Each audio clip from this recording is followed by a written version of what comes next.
Hello and welcome to After the Bell Mirror Fighting's boxing show with me, Martin Domin, with Barry Jones and with Declan Taylor.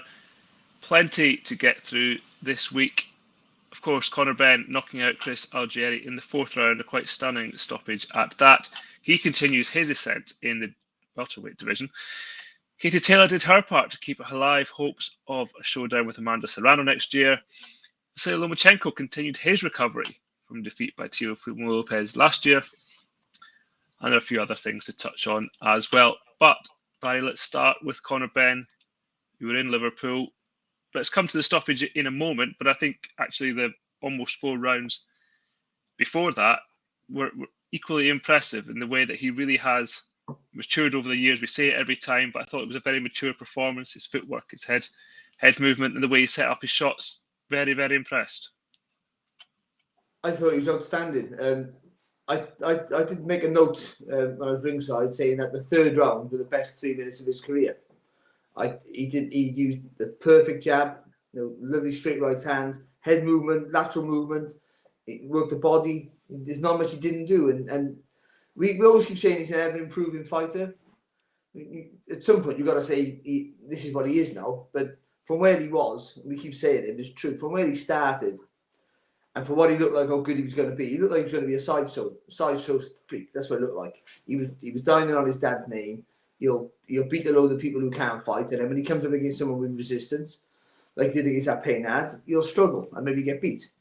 And that fight against Cedric Payne was an indicator. Like, we all felt that maybe this is it now. Once he goes beyond that sort of type of opposition, then he won't be able to be as aggressive. He hasn't got the technical ability or experience to beat anybody. But he's worked at his trade. He's in a good gym surrounded by. This is important. Tony Sims has done a great job with him, but I think being around real good technicians like Joe Cordina, Felix Cash, he's learned how to be a boxer, how to engage your brain, how to see the fight when you're in there more clearly, and he's become a much better fighter. And I think last night was the first. He's boxed well in the last few, maybe 3 or 4 fights, but this was the first fight I looked at him and thought, he really is very good. Not just he's doing better, he's actually very good. And yeah, I thought, like I said, we'll talk about the knockout in a minute, but the performance up until the knockout was just as impressive for me. And our third round was, he didn't do it. He did everything right. And I got I was literally on the ring apron, so you're looking at him, the concentration on that kid's face, like he just didn't. His eyes didn't move one bit at any point in that fight. He was just solely focused on Algieri, and so the level of focus and concentration he had was immense.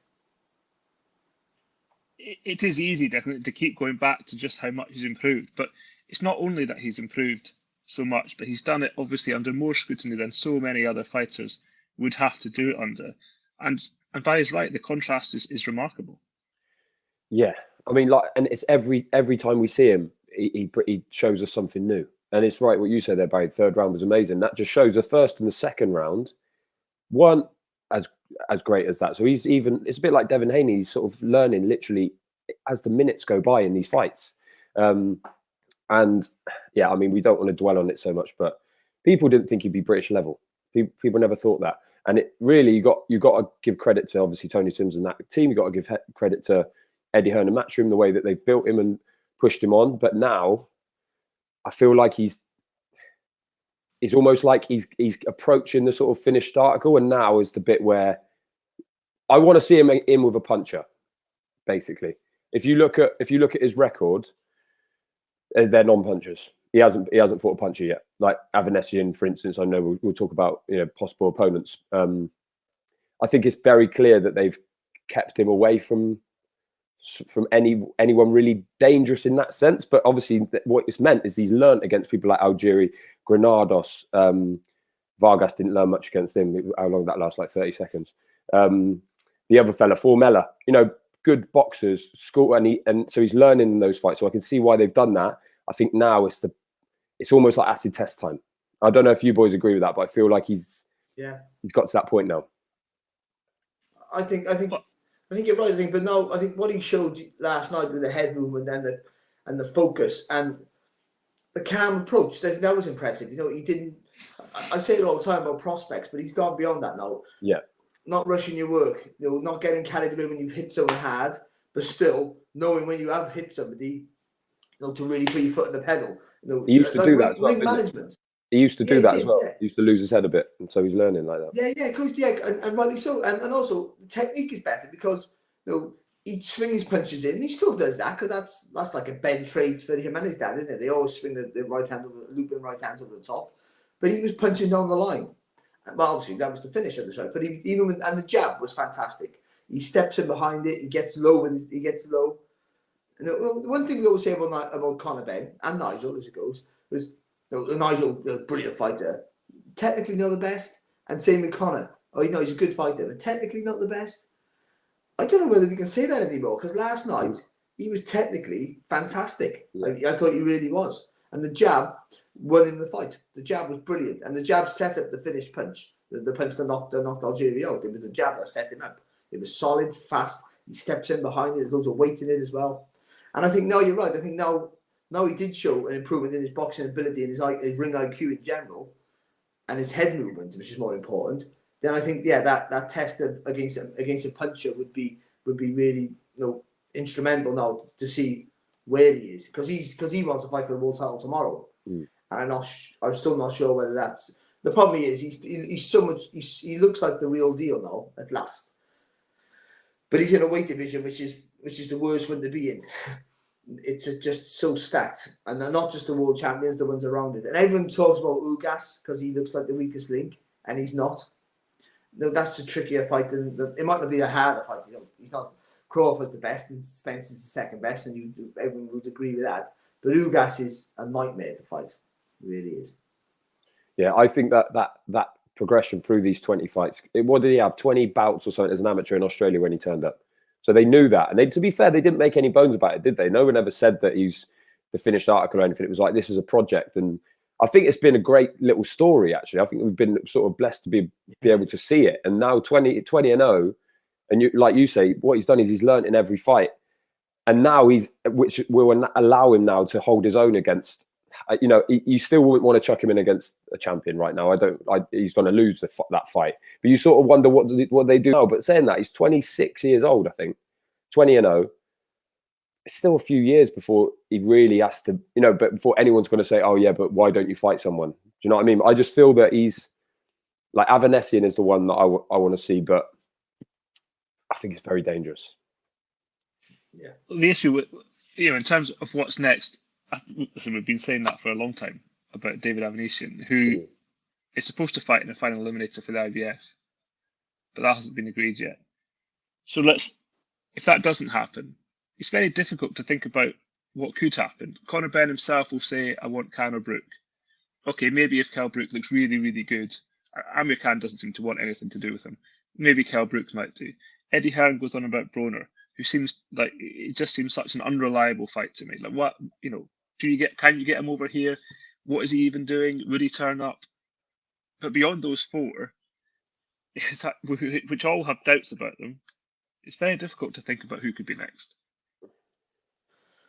Yeah, because he's not going to fight Jared Ennis or Virgil Ortiz Jr. because they're forging their own path. Ennis is ahead of the pack there, you would feel, and so they're looking for world title fights, and also it's fights that he goes in the underdog against. Again, I think the Broner fight's makeable. I think, but he'll want too much money. That's the problem, and I think with the zone now, it's a global thing, so they can go to the States and have that fight. I still think Ben would do quite well over there, and he'd love to watch him. But again, Broner's still a tricky fight because he's still an overweight super featherweight in my eyes, always will be. But he's so good that he's been able to compete in lightweight, and he was good, and of course at light welter and super lightweight, and then welterweight. He's been competitive because he's so good, but he's lazy, and what's his money's his god, so that's not always a great thing for when you fight a hungry fighter like Ben.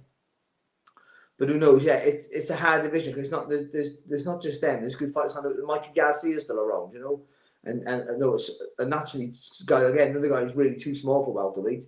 Another guy who can whack, been an A-lister for a long time, really, really good. Do you risk that because there's no world title attached? I'm not quite sure where they go. I think they're doing the right thing. They're playing the international game. The WBA. They're going that route. I think the UGAS is what they're probably looking for. So they're doing their international intercontinental titles that gives you the ratings, and so I think they're just trying to keep. And maybe they'll try some other organisations now and try and get high in all the ratings. So if Crawford retires, because he's Crawford 34 now, maybe you only got a couple of fights left. You don't know. They can hang on for 18 months. Then that division could look totally different. Not easy, mind, because you still got the young kids coming up, but it's still going to be. You're going to lose those superstars, or you're going to get them at the end of their career.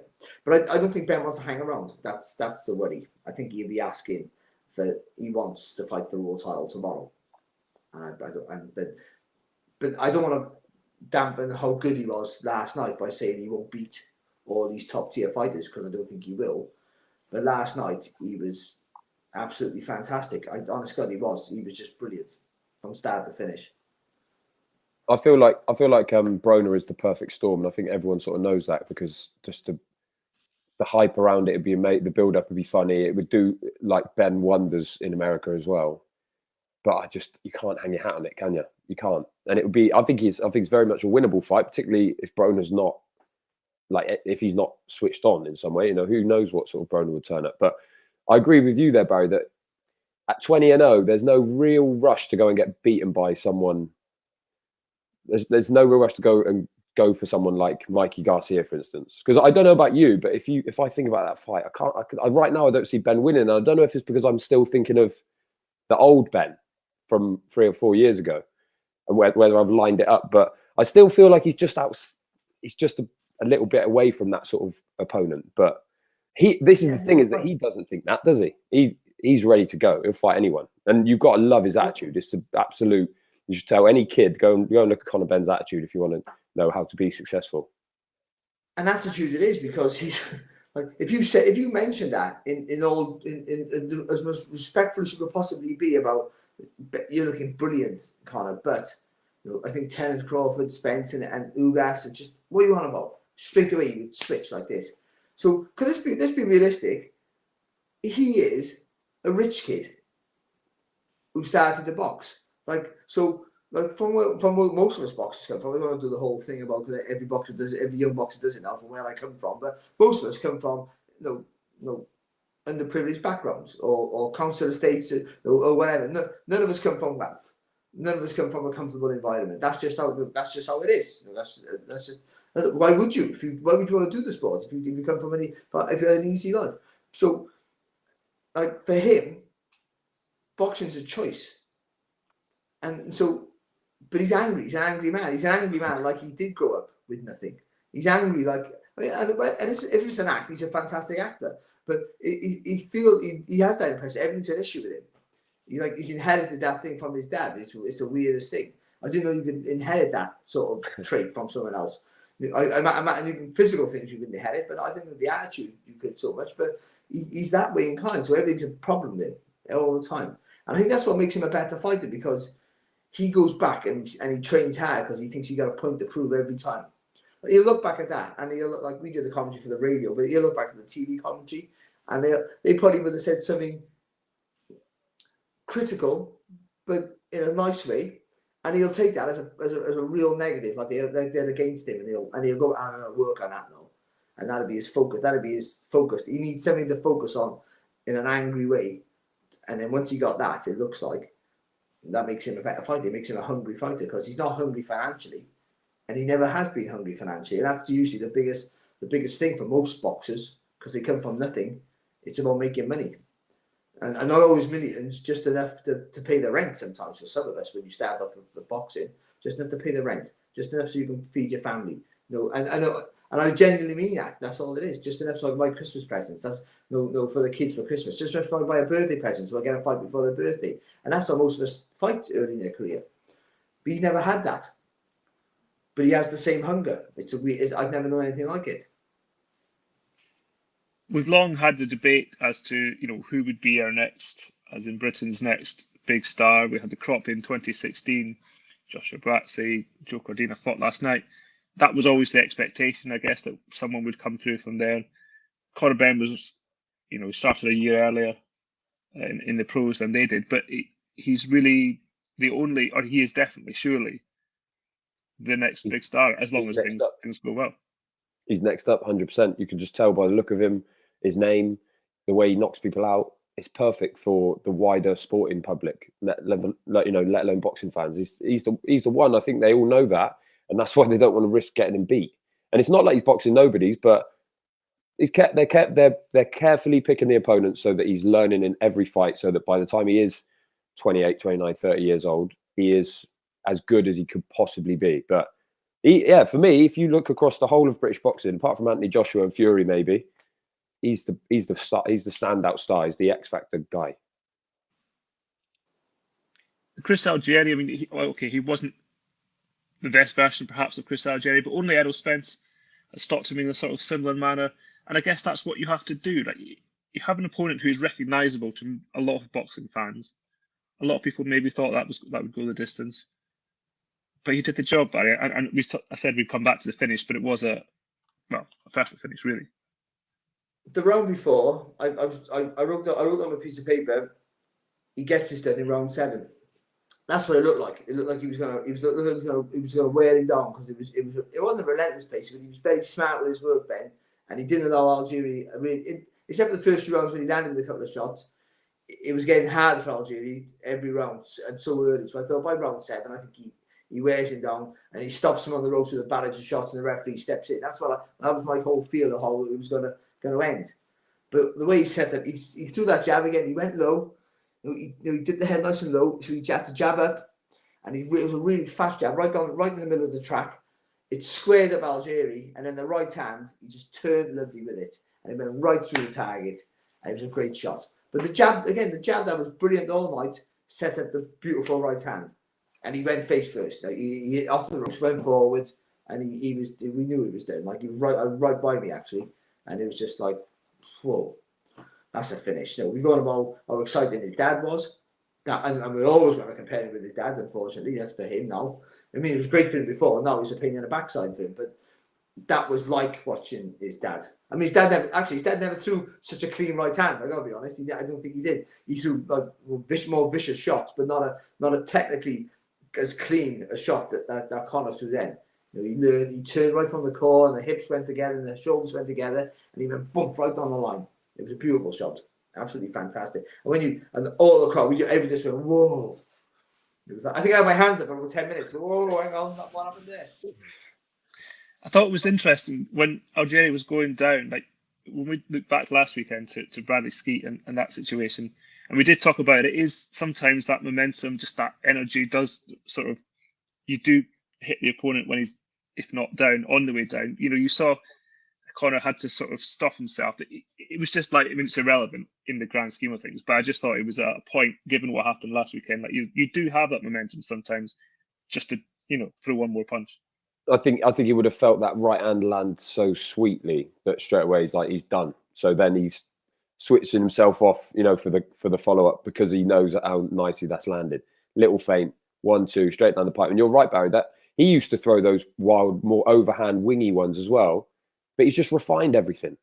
And every time we see him, we just see a little bit more refinement from him. And to be honest, that's a sign of refinement. Him not trying to hit him with another left hook or whatever when he's on the floor. He just like, pop, pop, no, that's me, done. And he took a second and walked away. I thought it was, you're right.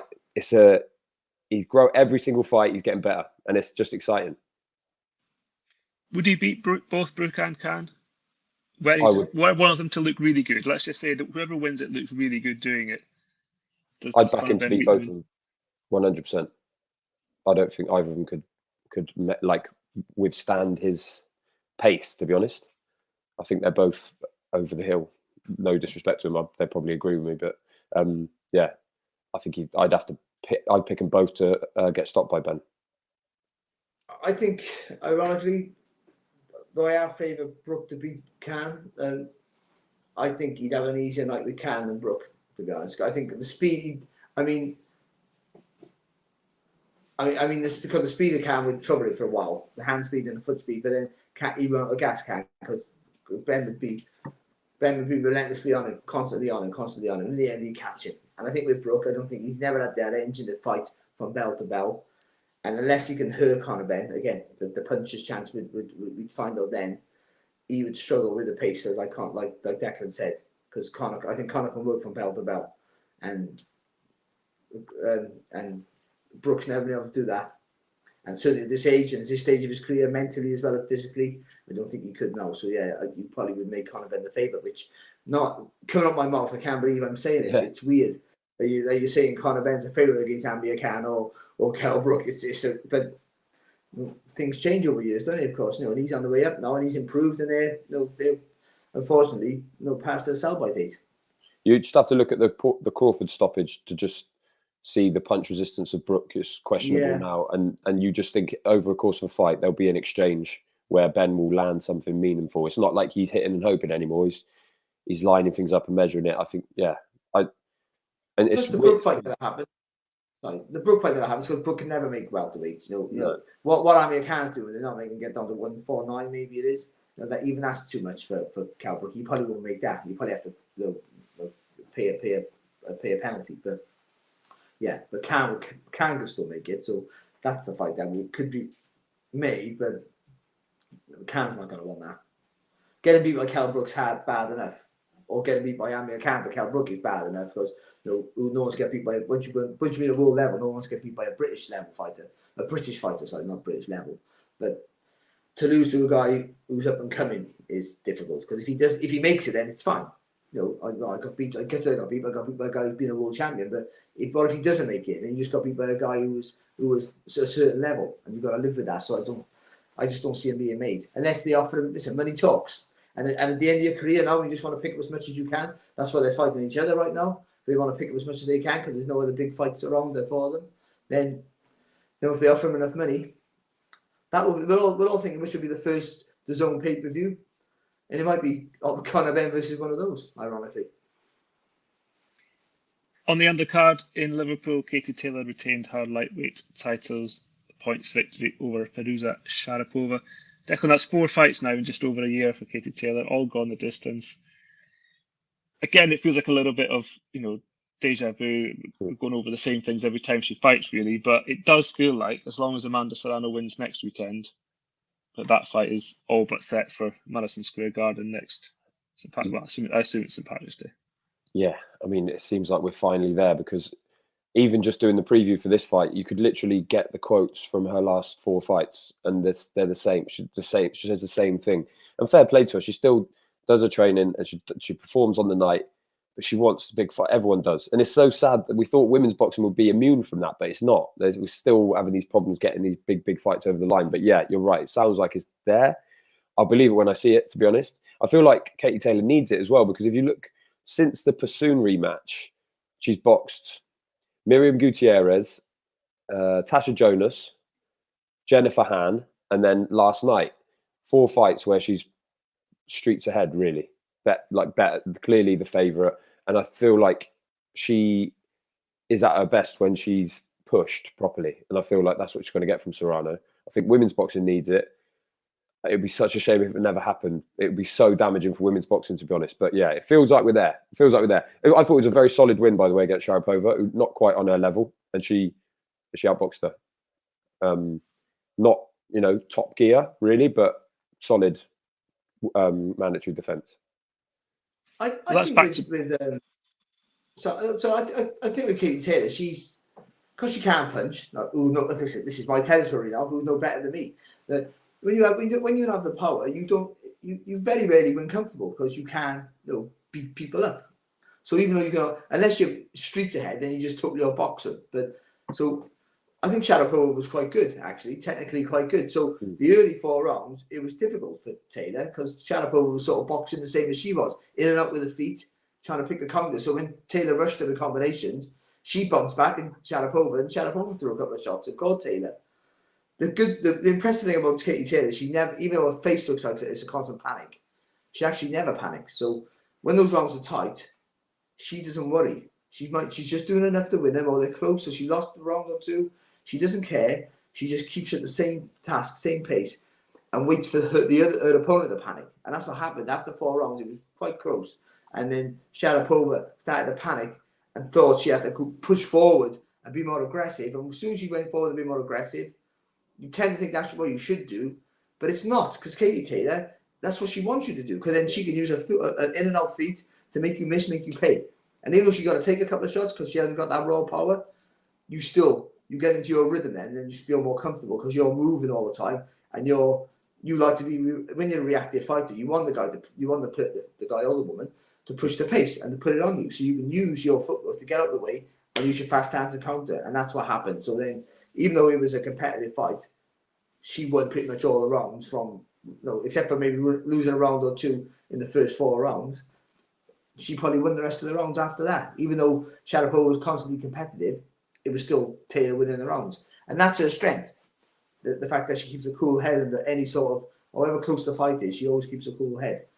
And unless it's a pursuit who's just an absolute monster that keeps piling forward, then, yeah, she'll just play, what did I say yesterday?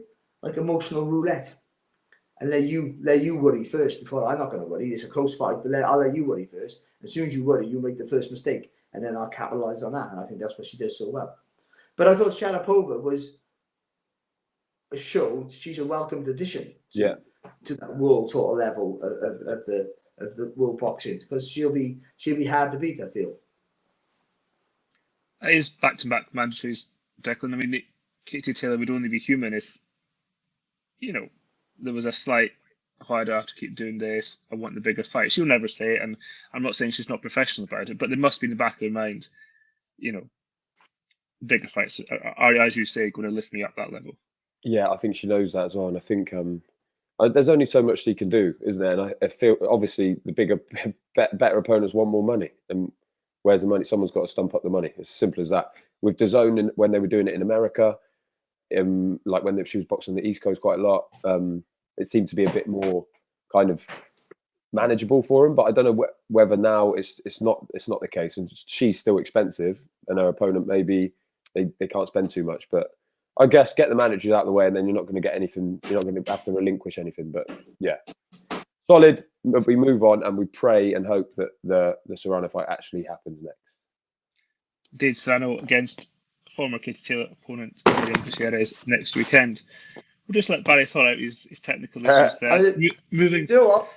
I drove home last night, so I didn't get home till like 3:30. I picked my iPad up and yeah, sorry, I apologise. Let's move on to Vasyl Lomachenko, Declan. Second fight back since Teofimo Lopez's defeat by Teofimo Lopez last year. A points win over Richard Comey. He wanted it to be stopped in the 7th round. A really remarkable sort of exchange. He dropped Comey with a very good hook, and then the fight resumed. Comey was, wobbly. Lomachenko kind of stops, points at the corner, saying, "Throw the towel in." Conor, don't throw the towel in. Fight continues, and then goes to 12 rounds. Yeah, I don't really know how to feel about that, because you want to be like, no, you should be jumping on him, but it's like he's a genius. Like no one can tell him anything what they want to, like what he should do at that point. The knockdown was one, and they're saying, do you want to stop the fight? And then Comey's like wobbling, like his legs are sort of totally gone, and he's sort of backing into, literally, if he just landed a jab, the referee would have had to step in, but he didn't. He obviously didn't care too much about having to stop him.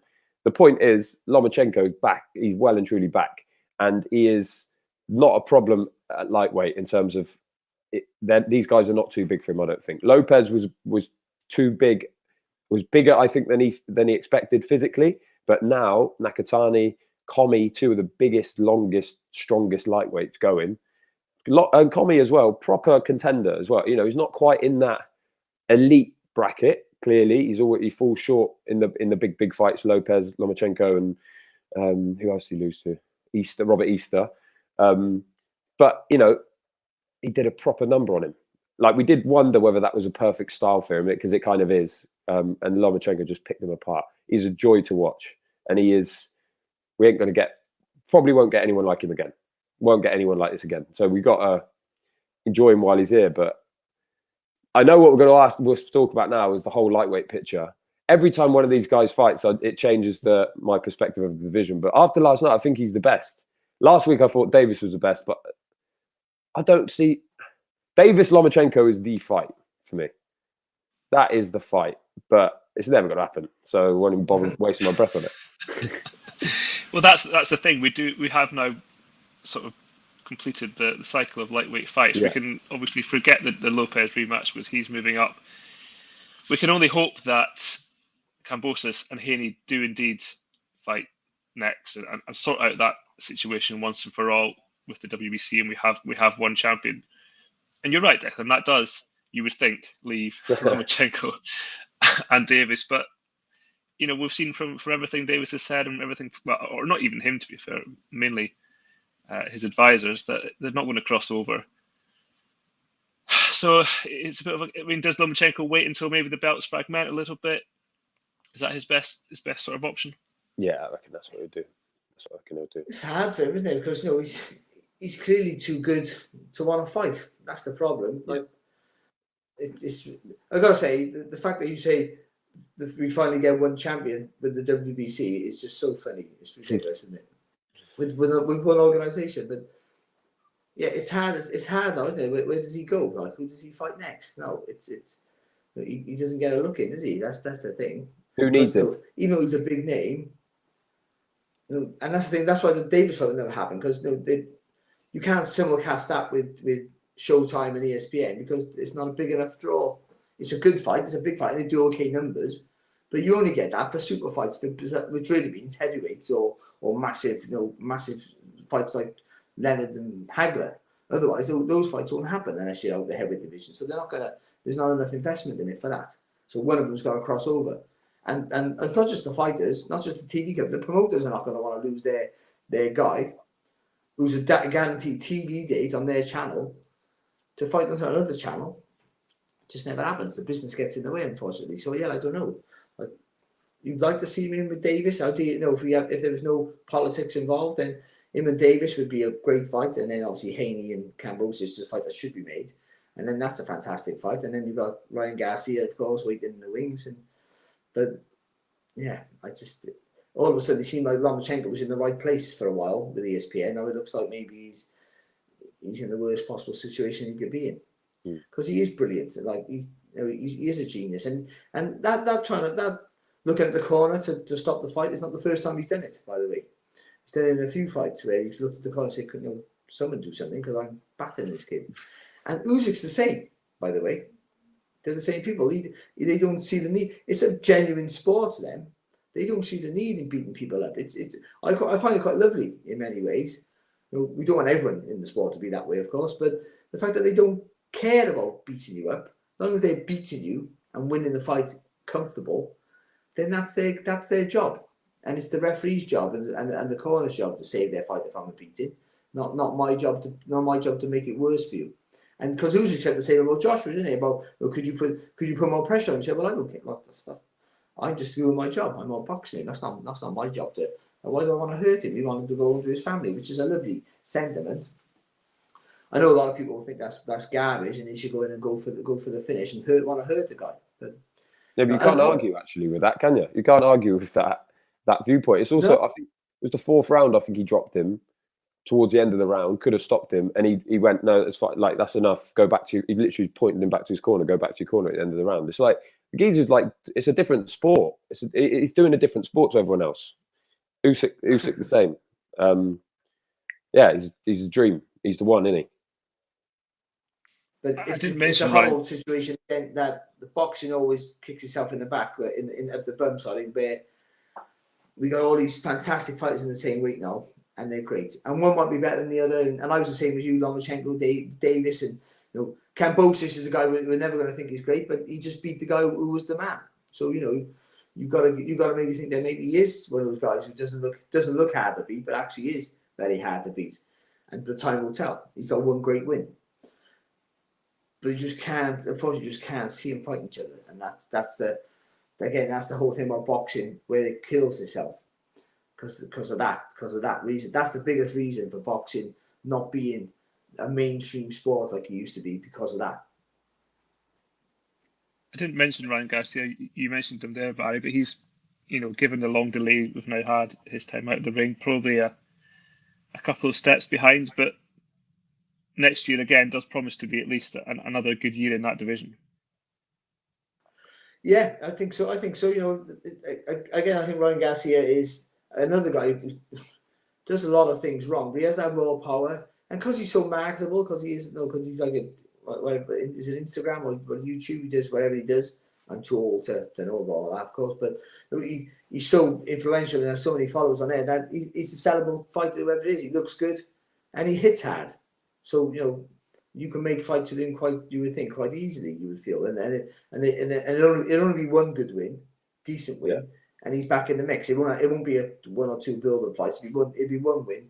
He'll blast someone out, and then he'll be calling for whoever he wants to call for this week.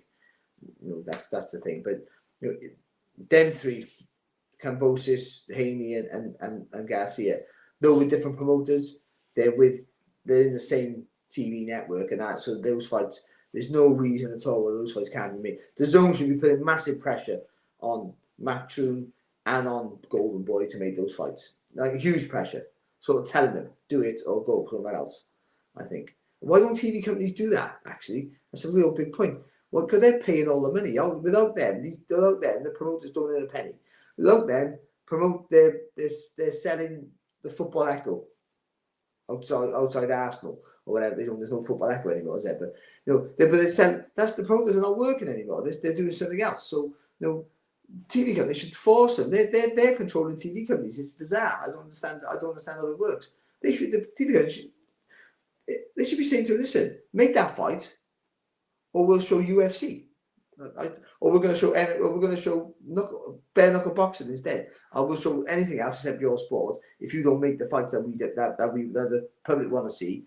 If we can make them, if they're on different TV companies, then it's more difficult. I understand that. But if you've got them on the same platform, how are you going to make those fights? That's just poor. And same with the fighters. If they're asking for too much money, you've got to go, listen, mate, if you don't take this money, then there's your contract, go, goodbye. I'm not saying I want to fight as much as they possibly can, of course. But if they're asking for 10 million when the fight's only worth 3, then you got to go, mate, it's like, you do that, you don't want to fight, do you? I don't see how the fights are not made. I think at some point, people who the paymasters, which are the TV companies, have to step up for our sport. They do, because promoters are not going to do it. They want to make the fights that are beneficial to them. Hence, rematch clauses. That's a promoter safety net more than the boxers, to be honest. And so you have to make the TV companies have to force the fights.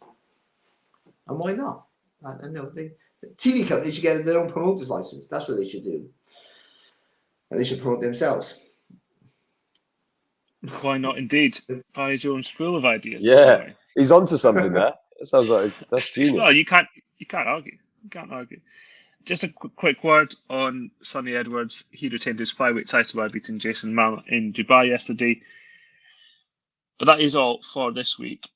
I know Barry Jones is very, very excited about next weekend. One of his favourite things in the world, a heavyweight rematch. Derek Chisora and Joseph Parker meet again in Manchester. But we will be back then to look back at that. Thank you for tuning in this week. Until next week, do take care.